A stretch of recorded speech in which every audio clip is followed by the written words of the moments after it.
Guys, welcome back. Today we're gonna learn how to reverse engineer our moves and steps and get new concepts and useful ideas from this. So basically this is just, I'm gonna teach one step today, but this concept can be very useful in all kinds of contexts. Obviously you can get more creative steps and moves, but basically you can also get out of all kinds of predicaments that you're basically in.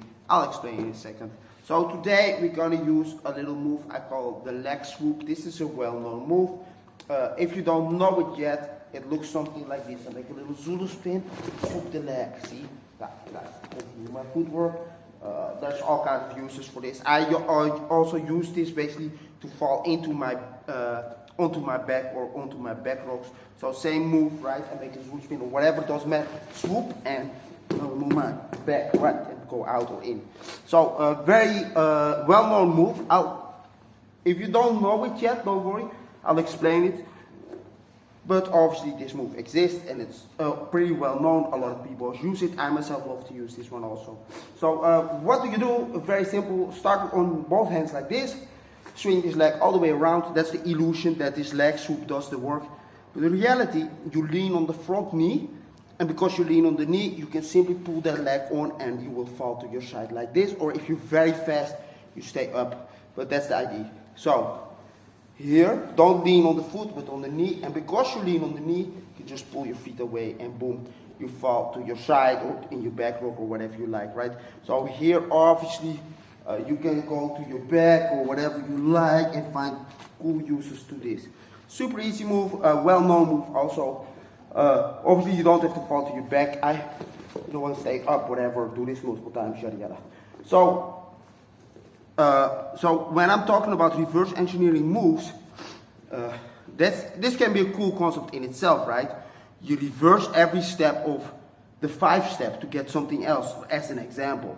But in this case, it's extra useful because we land on our back. So this means from our back, we can actually get back up. Now, to do something like this, and this is the example move, but basically you really have to decipher how the move or step of that you use work, and then basically try to reverse it. In this case, when I do this leg swoop, and I stop right here, you notice that the top leg is actually under the bottom foot.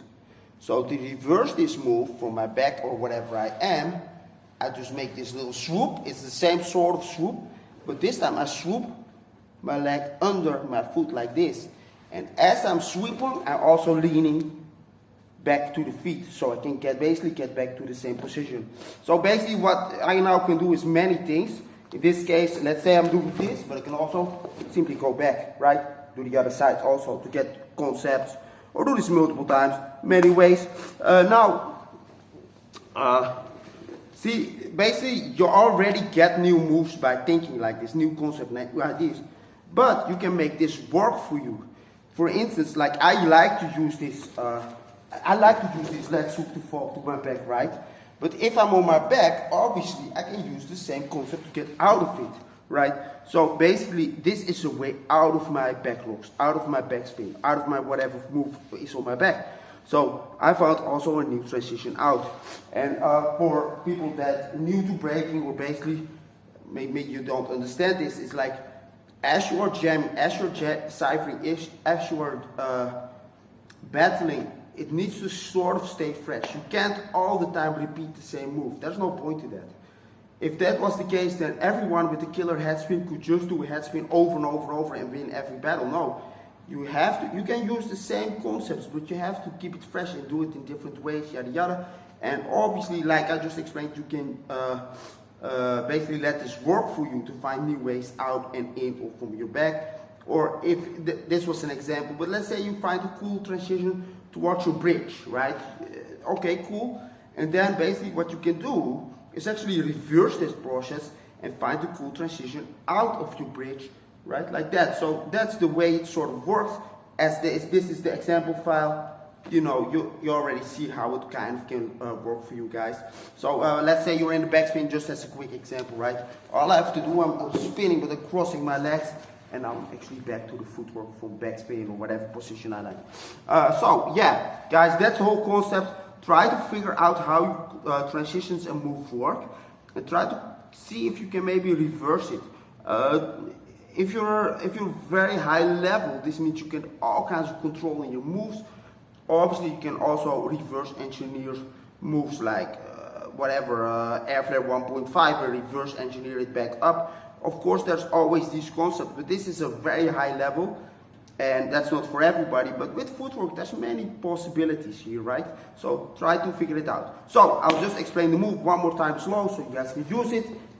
You swing around, lean on the knee and pull it out, and then the reverse engineer is exactly the same. There it is, right? So now I'm out again. And you can really play with this concept. When people look at this, I love the swoops like this, because it's not totally visible for, well, maybe breakers know it, right? But when people look at this like, whoa, what the hell is he doing with his legs? How is he doing that, right? That's why I love these little swoops always, that you swoop the leg away or whatever. And people don't really get how you're doing it. That's what I love. But basically, this is just a reverse. And you back out, right? Tuck. There it is. So guys, if you like this little leg swoop and reverse swoop, take it. It's yours. But also think about the concept, because it's quite useful, as I just explained. See you next time.